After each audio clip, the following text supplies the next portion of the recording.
It's been a real pleasure to do this series. When I end today, I'm actually going to give my email address and I'm going to poll you all and ask you what you'd like to hear in a future series, because I'm always looking for topics and I've never done that before. I've always, said, well, I have the ideas. Why should I care what anybody else wants to hear? But I do care what you want to hear because I love you all. And I do, especially you, Mom. Hi, Mom. And I do, great mom, by the way. She was going to go volunteer for the Red Cross today, but they had an emergency. So the Red Cross had an emergency. So she's here. What can she do? She's stuck. Um, so yeah, I'll ask you what you want to hear about next. And I'm always happy to work up a series for Ari and for you, because CSP is quite the best Jewish educational organization that I know on this planet, that I know on this or any other planet. So great to see you all. And today's session, as you notice from the title slide, will not have any illustrations. My choice for that is because I think there is far too much anti-Jewish, anti-Semitic imagery out there, contemporary imagery out there on the interwebs. And whereas one could justify showing you some pretty harsh images in terms of historical context, I don't feel comfortable repeating or amplifying what's out there. So I'll be talking about images today. But I'll also be talking about a couple of concepts that are important. For instance, anti-Judaism as opposed to anti-Semitism, and the idea of modernity and postmodernity, all of which are, of course, in the title itself. I'm sorry, I've been doing a lot of housework and my house is really dusty, so I may find myself coughing. I may have to get up and get a drink of water, which I don't have with me. In any case, yesterday I got the PDF of Penn State University Press's new catalog, and I saw that my book is in the catalog. And so that is confirmed for spring 2025. They say in the catalog, it's news to me, June. So I'll look forward to that. Maybe we'll have a book launch. The book is a big, thick hardback with over 250 full color illustrations, something I always insist on for my book, and it retails at $89.95. I'm sure that there will be outlets that will have it for at a discount. And as always, if you buy a copy, or if you want me to get you a copy and send it to you signed, you can always write me an email and I'm happy to inscribe it to you. So I'm very excited about that. To discuss a little bit of our Odyssey as we have experienced it, we began with the earliest images, Jews as objects of fascination in Western culture. We moved on to the exemplification of Jews, good Jews, priests, prophets, monarchs, who turned out actually to be good proto-Christians, if you recall. Then we talked about the Jews as the root of all evil, essentially a theological proposition, which pits the dispensation, the context of grace, of love, the Christian context, against the old, endarkened Jewish dispensation of law and legalism and strictness. And that's the sort of and the ensuing, of course, jealousy of Jews about Christian culture and their desire to harm Christians, and images of that. Then we did a pivot to the Jewish Jesus in art, discussing the idea that, of course, the founder, not the founder of the religion, because I would say that was Paul, but the inspiration for Christianity was, in fact, a Jew, lived and died as a Jew. And as a result, just driving through Poughkeepsie, I see that many nice Italian Catholics and Scottish Protestants have full three-dimensional sculptures of a Jewish family on their lawn. Very nice. Sometimes lit by a 25-watt light bulb. And so we talked about the Jewish Jesus in art. And last week we talked about Jewish spaces in Christian art, the idea of the temple and of Jerusalem and of appropriation and reappropriation and Christianization and Islamization and then Judification, right? And the implications of all of that. And our conclusion in that case was that, as they say on Facebook, it's complicated, right? And today we're going to talk about anti-Judaism and anti-Semitism and think a little bit about the difference between those and how they manifest themselves in visual culture. I would say that first of all, we need to make this distinction. My wife, Agi, who teaches at Vassar, teaches a course called From Anti-Judaism to Anti-Semitism. Anti-Judaism is a pre-modern, pre-early modern concept, which, as it seems to indicate, has to do with the idea of Jews as religiously backwards, but not only backwards, as defective in their intellectual ability, unable to understand the essential theological truths, as Christians saw it, of Christianity, deficient in their understanding of history, not understanding that their time had passed and a new era had dawned, and deficient morally because they mistook an obsession, as Christians would have it, with law and legalism for a priority rather than focus on love and forgiveness. None of these accusations, of course, is true, but what they do highlight is a growing belief throughout ancient and then medieval Christianity that being Jewish was inimical to being Christian, irretrievably opposed to being Christian. It was moreover wrong, stupid, and dangerous, because Jews could lead people astray, right? They could lead them far from Christianity, but most importantly, it was a moral problem. And people who had such benighted and endarkened views of morality as to think that what was important or significant in the eyes of Christians, Jews didn't think of this at all, was a strict adherence to a rigid and hierarchical and unforgiving law versus love made Jews bad people. And therefore, whatever was going on in the world that was bad had its origins in the dark side. And the dark side was represented by the Jews. And we have terminology like Old Testament, right? Which implies that the God's witness to the Jews has been abrogated and is part of the past. This is different because it's based in theology and religion than anti-Semitism, which is a modern phenomenon, I'd say a 19th century phenomenon, that characterizes Jews not as a result of their religion, but by their supposed race. So Judaism as a race, Judaism is a racial configuration. Jews are Semites like Arabs. Jews and Arabs are both Semites. And this distinguishes them and breeds in them, literally, certain characteristics that are, again, inimical to white Christian people. These characteristics adhere to Jews regardless of their religion. So they could say, I'm done with religion. I'm gone. I'm not doing it anymore. I'm not Jewish. They're still Jews. They can say, I'm a Christian now. Tip me, sprinkle water on me. I'm a Christian, right? They're still Jews. In fact, Jews like to joke about this position that Christians have. And by the way, this position actually grows out of the Talmudic dictum that Yehudi af al pi shechote Yehudihu, which is that a Jew, even if he or she or they sin, meaning the ultimate sin to go over to the other side, they remain a Jew, right?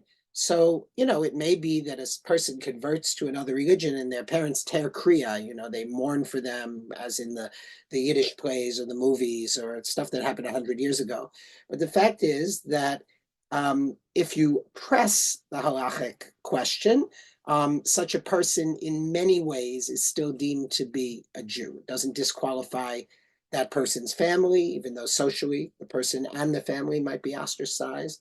It may not even preclude their being buried in a Jewish cemetery. This is a question that's open in the halachic literature, right? So a Jew remains a Jew. And Christians pick that up and said, well, even if a Jewish person converts to Christianity, that stain of Jewishness remains with them.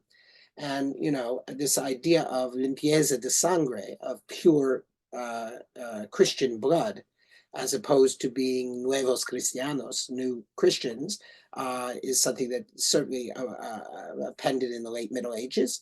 And so there was a sort of, how could you put it, cultural component to anti-Judaism. But anti-Semitism posits Jews as a separate and different race whose stain is completely internalized and passed on genetically. Jews like to joke about this, actually, and there are two, I think, good Jewish jokes on this. One is about, let's call him Jaime. He's one day comes to his wife. This is a Mickey Katz joke, by the way. If you don't know Mickey Katz, you can look up Mickey Katz and you can listen to his music and hear his schmaltzy jokes, or you can look into him via Don Byron, who's a Black African-American jazz musician who did an album of Mickey Katz songs.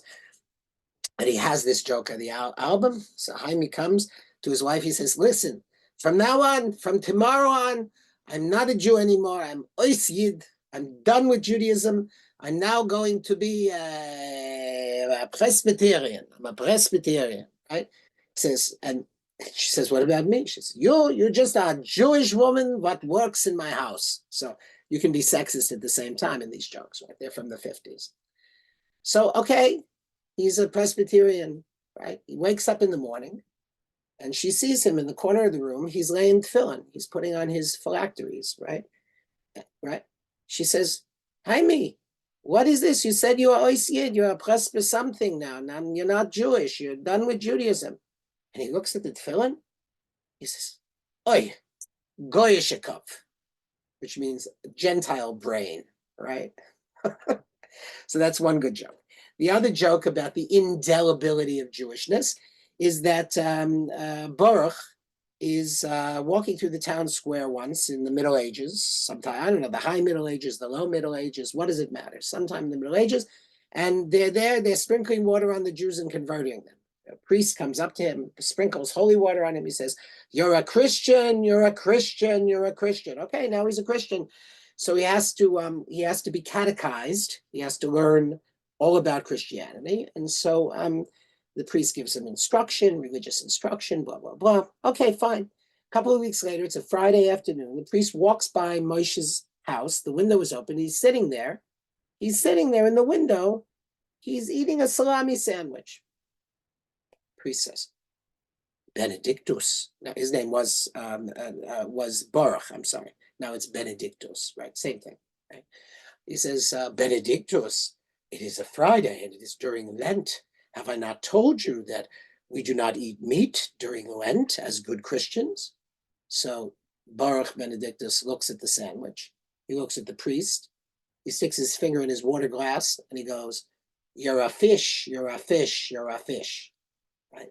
So the ineluctability of Jewishness, the inescapability of Jewishness. The key themes in religious anti-Judaism are blood libels and demonization. If Jews are bad, if they're morally corrupt, if they're blind, right, that means that they're in the realm of the demonic and associate with demons and maybe demons themselves, for all anybody knows. The other is the blood libel. We've discussed this at times, but there's all kinds of psychological explanations for why Christians accuse Jews of using blood in their Passover matzahs. My theory is much simpler. In the 1400s, when it became de rigueur, it became necessary a sine qua non for Christians to believe that the wafer and the wine of the Eucharistic ceremony, the sacrifice of the Mass, was the actual, or was transformed into the actual body and blood of Christ. This is very hard for Christians to believe, right? Because before that, before the Fourth Lateran Council of 1412, you could believe what you wanted, that it was a symbol, that it was real, that it was something of both, right? But after the Fourth Lateran Council, it was incumbent upon Christians to believe this as a, let's call it a true reality, okay? And so in order to mitigate the fact that it was hard for them, they started telling stories about how even the Jews believed in this. And one of the ways you indicate that is you say that the Jew has matzah, which is sort of the predecessor of the Eucharistic host. But the Jewish matzah doesn't do anything. It's just unleavened bread. But the Jews are jealous of the Christians. And they want the body and blood to be in the matzah. So they must kill a small Christian boy and put his blood in the matzah. That's the blood libel. And that's out of Jewish jealousy, right? That's a sort of interesting explanation of why that particular accusation. By the time you get to the 19th century and the desire to sort everybody out by the Germans, bless them, into racial categories, then questions of eugenics with the attendant pseudoscience begin to come into the picture. That is, which is the best race and why, and which are the most corrupted races, et cetera, et cetera. At the same time, you see the resurgence of themes that appear in the Middle Ages, the idea that Jews are greedy, they committed the sin of the golden calf, which represents for Christians the sin of greed, right? And they want to control everything. And then, of course, in more modern times, there's political scapegoating, first in fascist, then in communist, and then modern Arab contexts in which Jews are, to use the words of Adolf Hitler, may his name and memory be obliterated. It's like saying Haman and stamping while you say it, right? It's called apophasis. You know what apophasis is? It's like when you walk on the beach, right? And then you carry a palm branch behind you and you erase your footprints. So as you say something, you simultaneously, or if you're British, you simultaneously erase it, right? So I say, may his name and memory, having mentioned his name, be erased. Die Juden sind unser Unglück. Jews are our misfortune. So whatever your misfortune is as a fascist or a communist or a modern Arab, you blame it on the Jews. And of course, in the third case, modern Arab context, it has a lot to do with anti-Zionism and its conflation with anti-Semitism. Is a very hot topic. Nowadays, I don't intend to discuss it at length or debate it at length, but I can talk to you about its implications in art.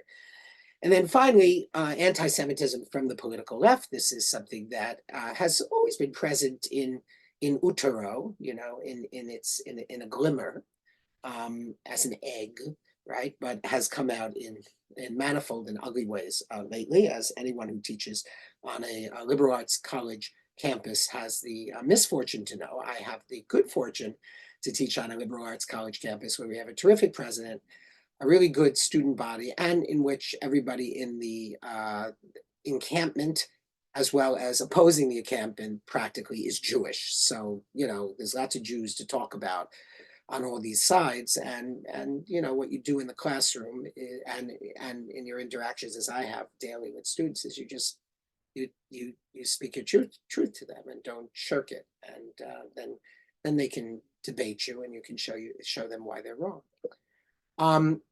Okay, no fear.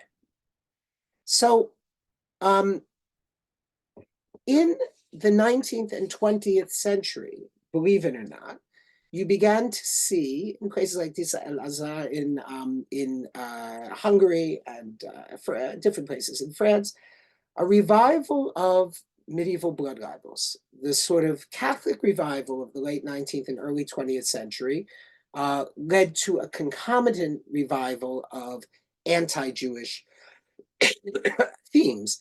And so Jews are depicted as satanic figures.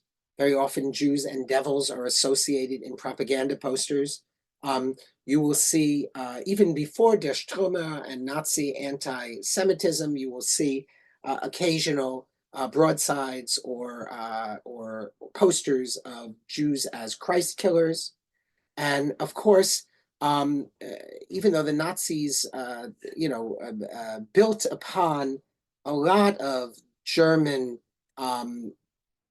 sort of anti-Jewish hatred of the Reformation period.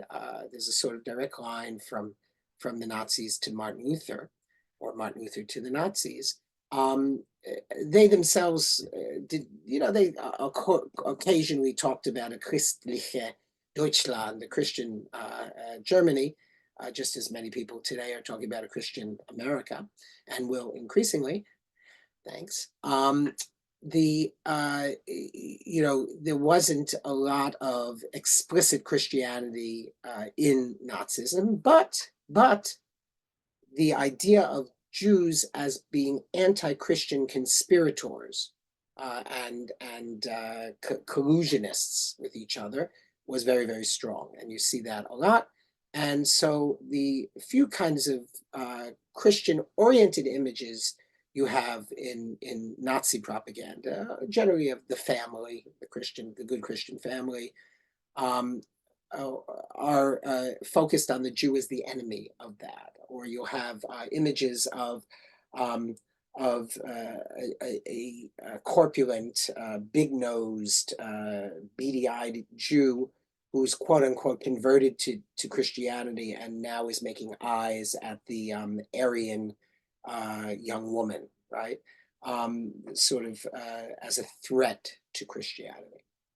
Of course, racial anti-Semitism comes, as I say, in the wake of the rise of racial theories and of pseudoscience. Wilhelm Marr was very prominent in both anti-Judaism, racial theory, and anti-Zionism, and famously characterized Jews as a race that was deficient in all ways, physically, intellectually, in light of or in reference to German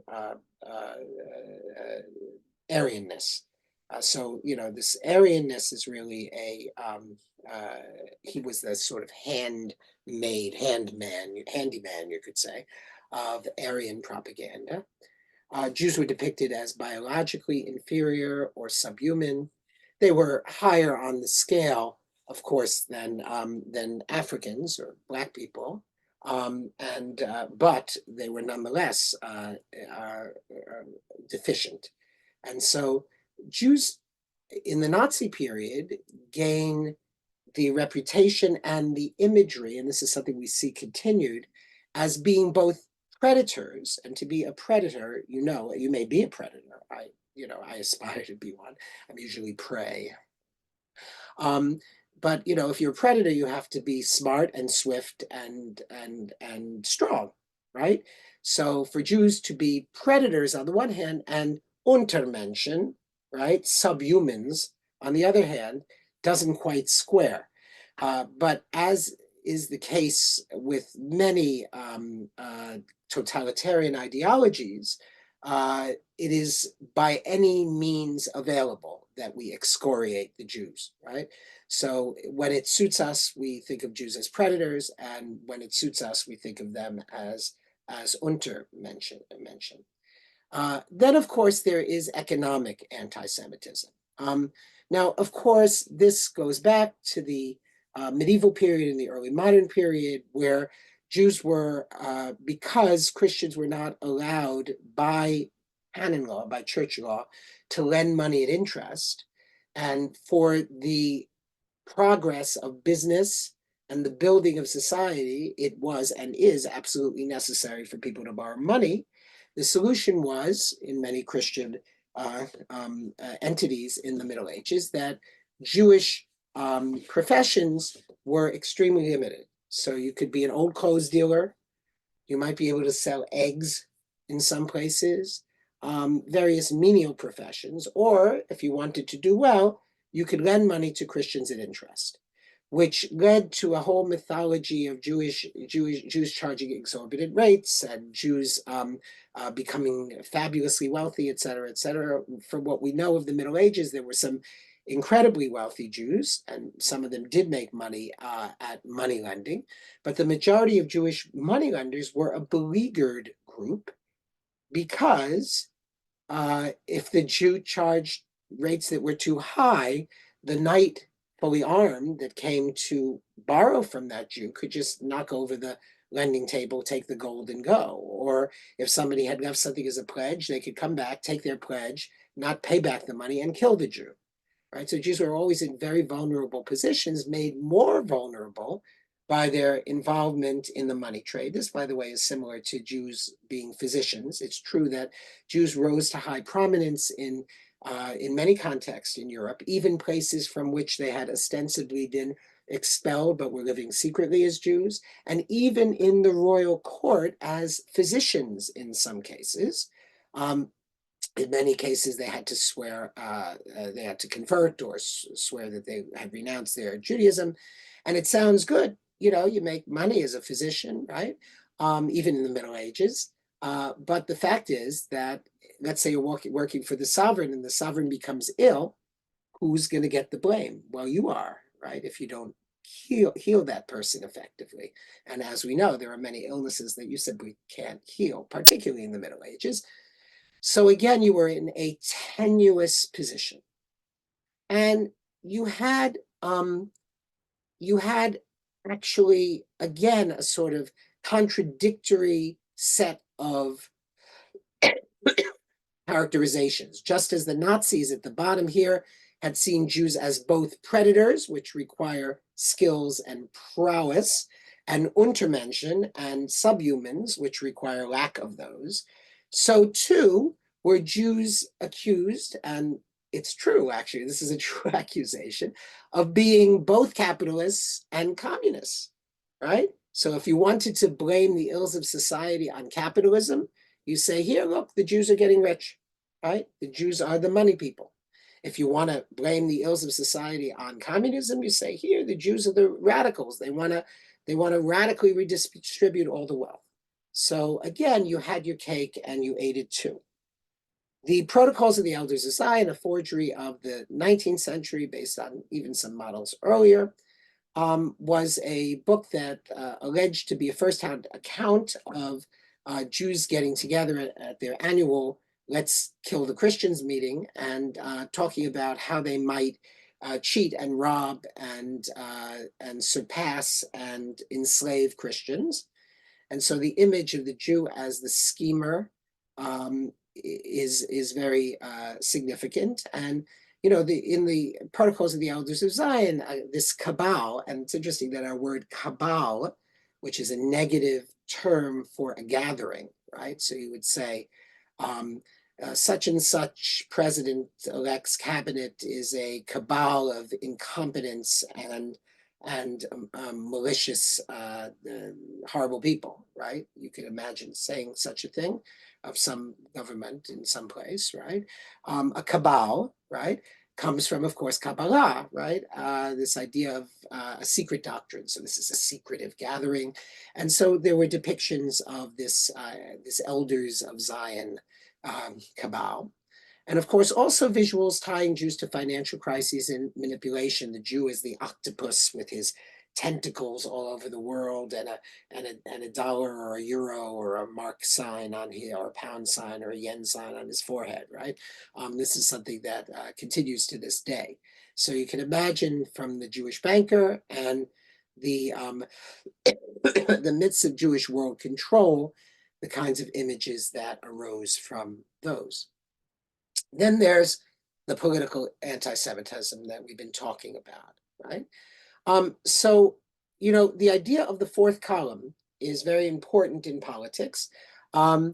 Actually, the idea of the fourth column, as far as I can see, the oldest iteration that I know of it is in the book of Exodus, right? Do you recall that Pharaoh's complaint about the Jews and their multiplying like animals, as it says, the Jewish women are animals.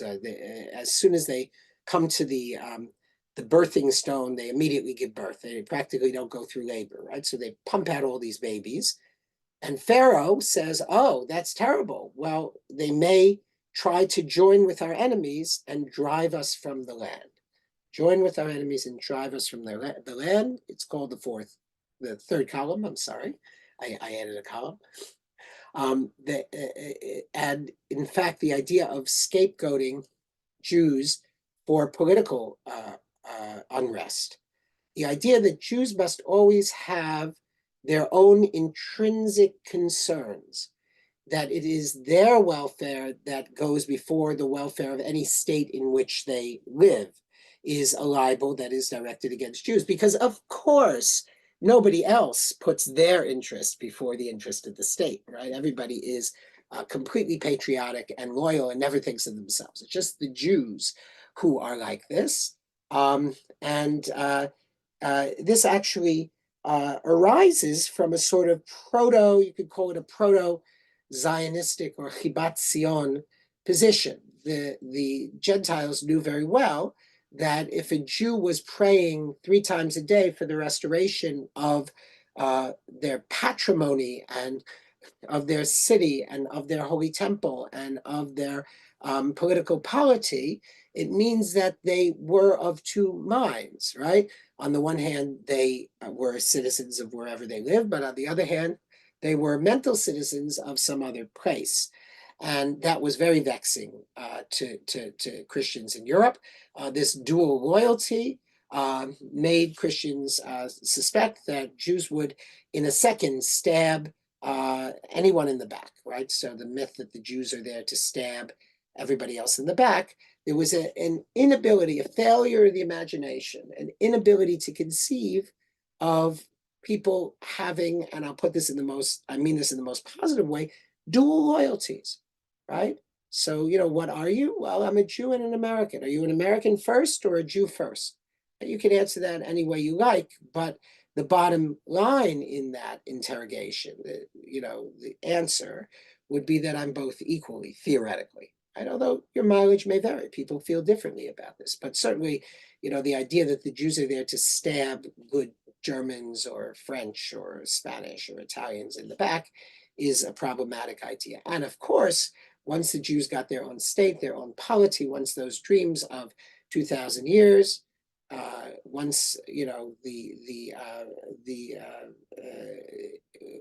one stopped dreaming or making up legends and created a reality, facts on the ground in the land of Israel, state of Israel, Zionism becomes a focal point for anti-Semitic conspiracy theories. And from that moment onward, for instance, in art, the Star of David becomes much more important in identifying Jews. As we've perhaps discussed before, the Star of David was a magical symbol that appeared in Jewish, Christian, and Muslim art.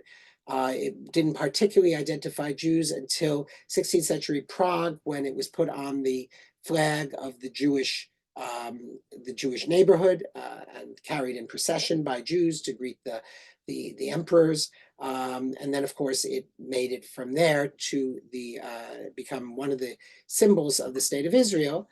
And so it was associated by Christians with Jewish political ambitions. And so when you wanted to show a Jew, you showed that Jew, again, as in ancient times, as demonic, as grasping, as greedy, as overreaching, but also as branded like Cain. Cain had a mark on his forehead. We don't know what it looked like, right? In order to save him from people. Jews had a mark on their forehead in order to distinguish them. And what was that mark? It was the Jewish star, the Star of David, right? So, in the Soviet era, the propaganda and the art depicted Jews as closely allied with the imperial house, with the emperor, even though I would say that although Tsar Alexander was good for the third was good for the Jews. Many Jews named their kids Alexander, not after Alexander the Great, but after Tsar Alexander the Third. There were a number of Nicholases, like the first, who were really hated Jews. And the last of the Romanovs was not a big fan of the Jews, but the Soviets portrayed Jews as being hand in hand, hand in pocket of the empire. And that, of course, made Jews an enemy of Soviet communism. And both the modern far right and modern far left converge. You know, it's said that once you take an extreme position, you come around in a circle and you meet. And it's certainly true today with what we're seeing. Both the modern far right and the far left espouse these narratives of Jews controlling everything from the media to the White House, to the courts, to business, to everything. So that is very important. And when you see an image today of a Jew with a hook nose and a money bag, and maybe a yarmulke to identify the fact that this is a Jew and not somebody else with a hook nose and a money bag, the idea is that the Jews control everything, you know. And this is something that that we hear more and more loudly and vociferously right now. And even in cases where it seems to us that a government would be friendly to Jews, or there's talk, Jew-friendly talk, when things go wrong, you can bet that someone who's an autocrat will not be supporting the Jews. And therefore, Jews who put themselves in bed with autocrats like Orban in Germany or Putin in Russia will find themselves inevitably turned upon. And if that's not a lesson of history that you learn, this is the time perhaps to learn it. You know, it's great to say to want your autocrat to support Israel, for instance, but it's entirely possible that that will turn around and come to bite you, you, you in the tuchus, right? So, you know, when that happens, the media and art and propaganda depict Jews as having dual loyalties, as having no loyalty to the state, as parasites who need to be gotten rid of. Of course, in modern period, the various Arab countries, due to their defeat in war by Israel, and also their alleged solidarity with the Palestinians, which is questionable. It tends to be more anti-Jewish than pro-Palestinians, because they don't want Palestinians in their countries either, unfortunately. Tends to draw upon all the ancient tropes, from subhuman enemies that we've seen to Jews as imperialists and controlling the world. Egyptian, and it might be added, Syrian newspapers use blood libel imagery to depict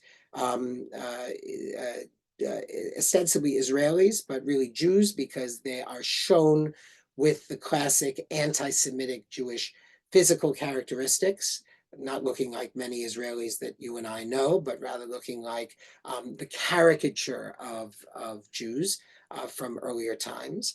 And the idea of the monstrous. So, you know, when the Israeli military engages in acts which kill civilians and destroy property, the Arab world reacts by depicting Jews as animalistic murderers.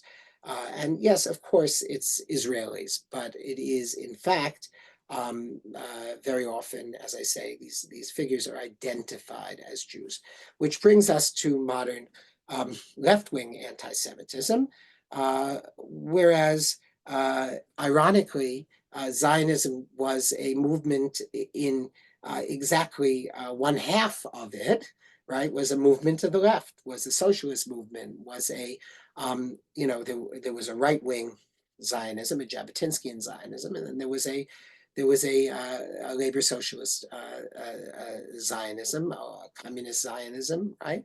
But nowadays, Zionism is associated with Judaism by our left, and the issues of imperialism and global control are now writ large, and the Jew in the art and the culture and the drama and even the music of the left is depicted as the enemy of all progressive values.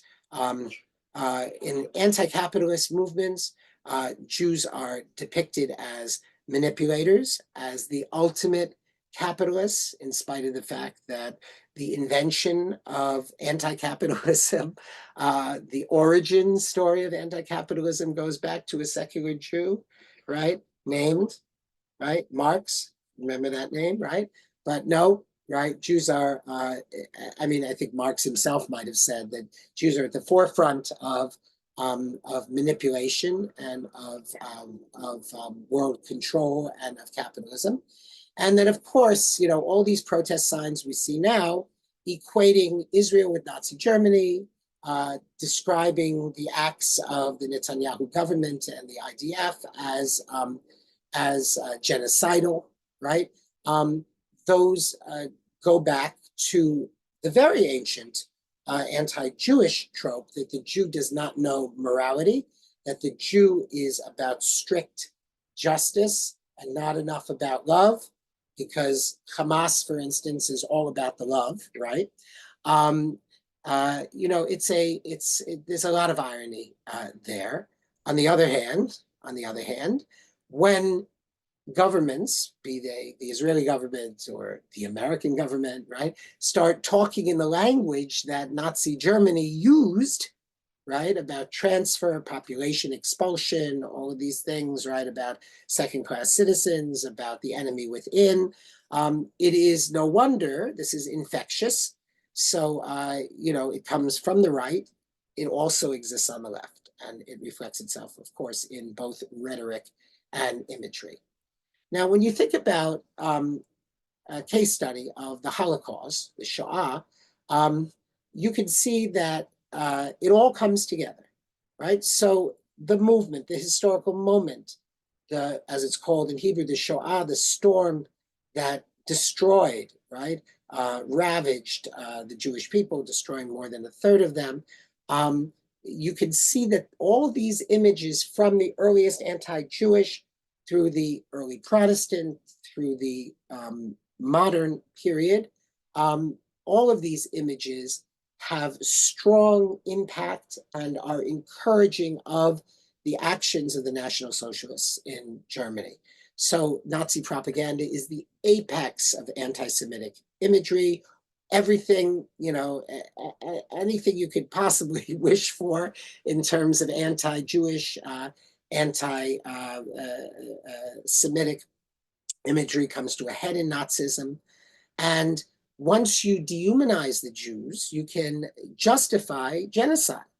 Because if they're not really people, if they're in effect animals, then, well, you know, animals are ripe, trigger warning for vegans and PETA people, right? Ripe for slaughter by humans. That's what animals are there for, right? Of course, right? So the Jews can be killed easily.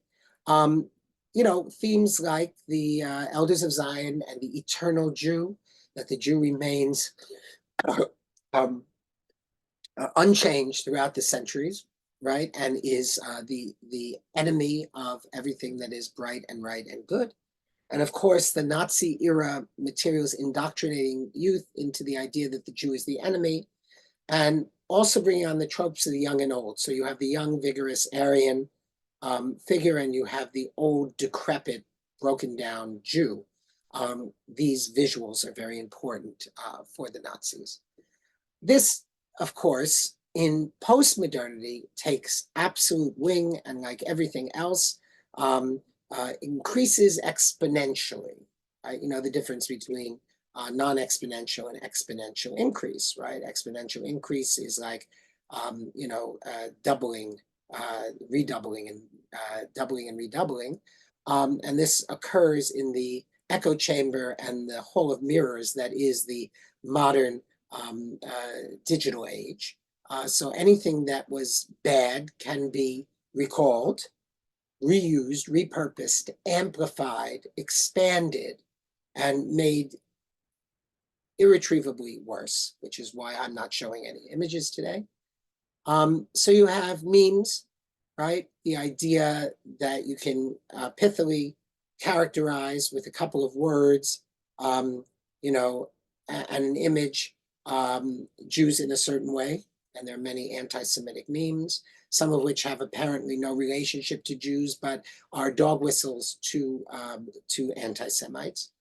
The idea of social media, where you know, every hurt rather than being healed is amplified and every insult compounded, and the rise of decentralized propaganda, because if the Nazis create propaganda and the Nazis engage in a genocidal program, we can go and beat them in war and prohibit them from ever doing that again. But the internet is like, you know, mushrooms growing everywhere. And while the internet nodes individually don't have the power to engage in genocide, a state would have that power, an army would have that power, a large force would have that power. The internet, using the spread of conspiracy theories like QAnon and others, is able to generate a considerable impetus for bad actors in this sense. And so, you know, you have an updating of all these tropes.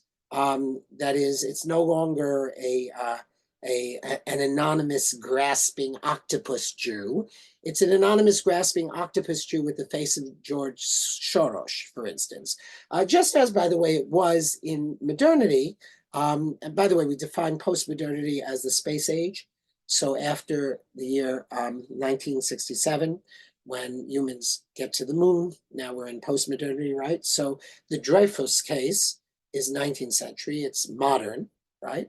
And it is, you know, you'll have the octopus Dreyfus, right? So in postmodernity, it's echoed by the octopus Soros. And again, the online environment, particularly for those chronically or terminally online, is an environment rife for the cross-pollination of far-right and far-left anti-Semitic scenes. So to summarize, anti-Semitic imagery has evolved, but it retains recurring themes. Recognizing these patterns is crucial to combating modern anti-Semitism. And I think that it's important that when we identify these images, we fight back. We fight back by promoting education wherever we are, by not being intimidated, to dismantle stereotypes, to call them out, to combat hatred, right?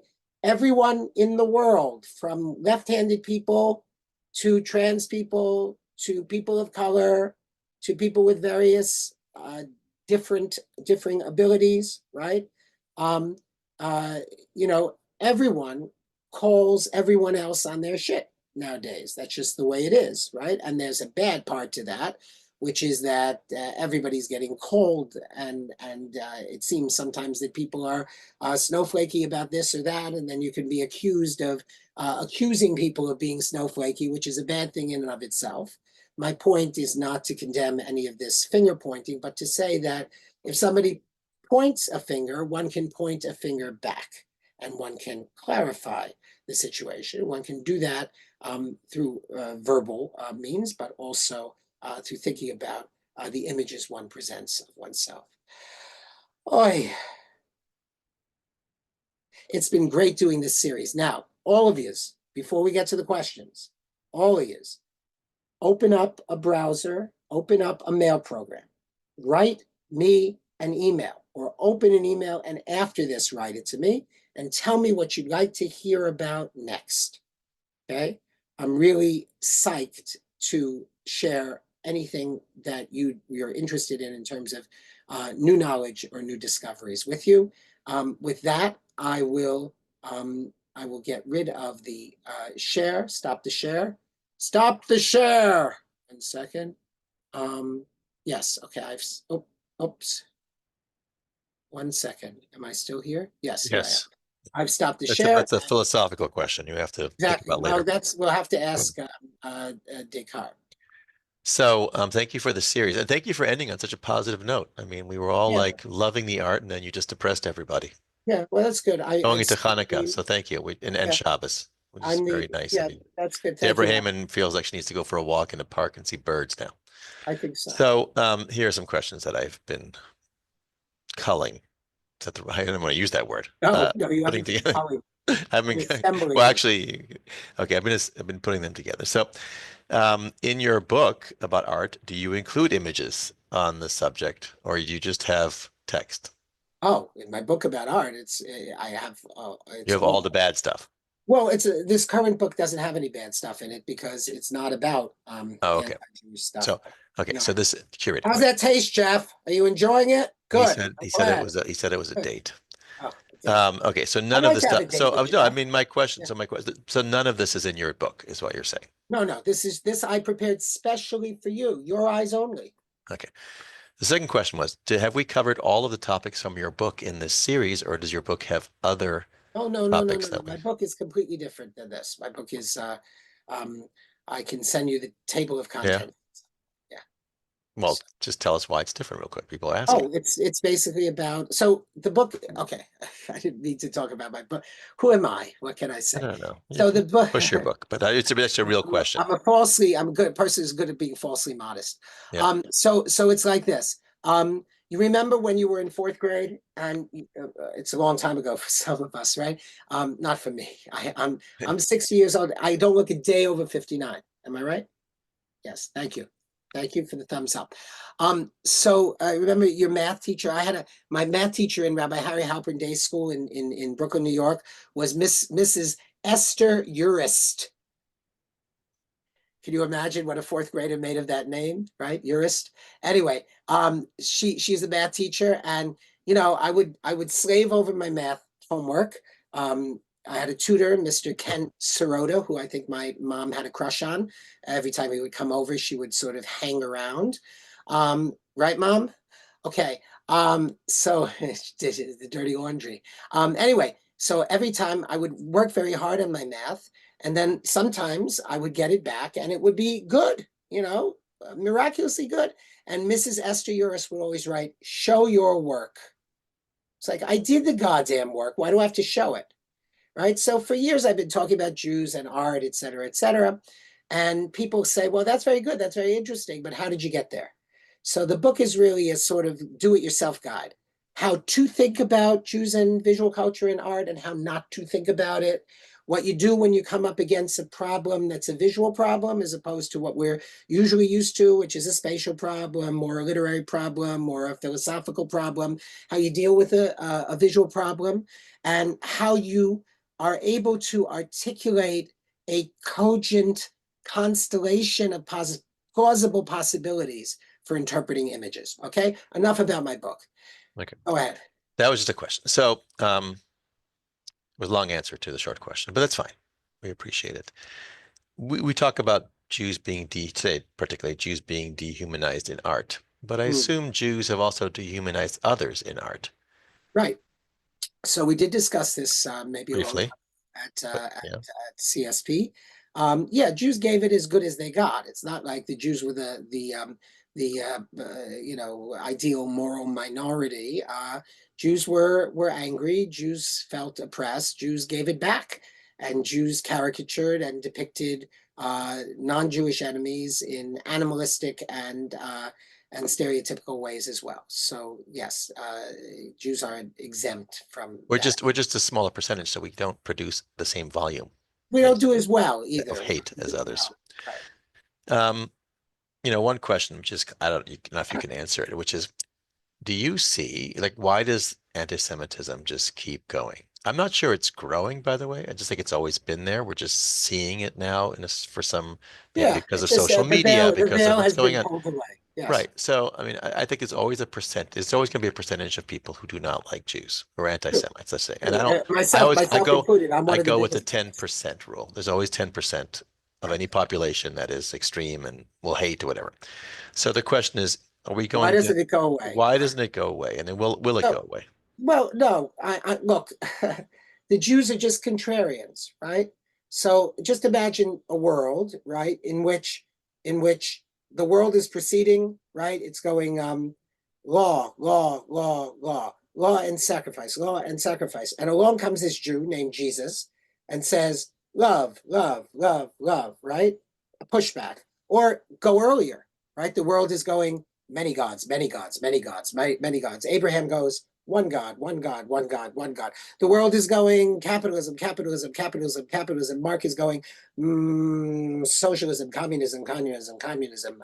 The world is going uh, uh, uh, nature, nature, nature, nature, and Freud is going nurture, nurture, nurture, nurture, or maybe vice versa, depending on the day, right? The Jews are oppositional. The Jews are contrarians. The Jews are always a thorn in the side of anyone who is certain of anything. And that is a big problem. People like their certainties. And when you decenter their certainties and make them feel vulnerable, they will strike out. So anti-Semitism will continue as long as there are Jews. Do not try to appease everybody by being nice. It won't work. Well, again, thank you for that positive message that we can take with Susan us. agrees. And she Um, has funky glasses. so what is your take on the Jewish figurine sold in the, by the way, Viktor Orban is from Hungary. You inadvertently gave him a different country of My wife is in Hungary now. privacy. That's remarkable, considering that she's Hungarian. Okay, so anyway, And what so did I say? Where did it's a I say? fact check. I What forget did I what say? I don't know, but it wasn't Hungary. Oh, okay. I thought Putin was in Maybe Russia. you're hungry. You got Putin right. So, 50%, that's pretty good. The And the this question Trump is guy also. the figurines sold in the in Polish markets of Yes, the Jews. good luck Jew. The good luck So Jew okay, with the good luck coin. Jews. So, okay.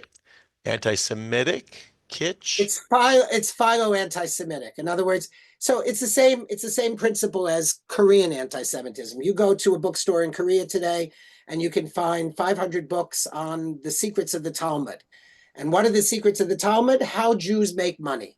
In other words, we love the Jews because they are controlling everything and they are avaricious and greedy, and we'd like to we'd like a piece of that, right? I mean, that's like a certain American politician saying, "I want to get me a Jewish lawyer," right? Why? Because a Jewish lawyer is unprincipled and a bulldog, and that's who I need. I don't want an Irish lawyer. Get me a Jewish lawyer.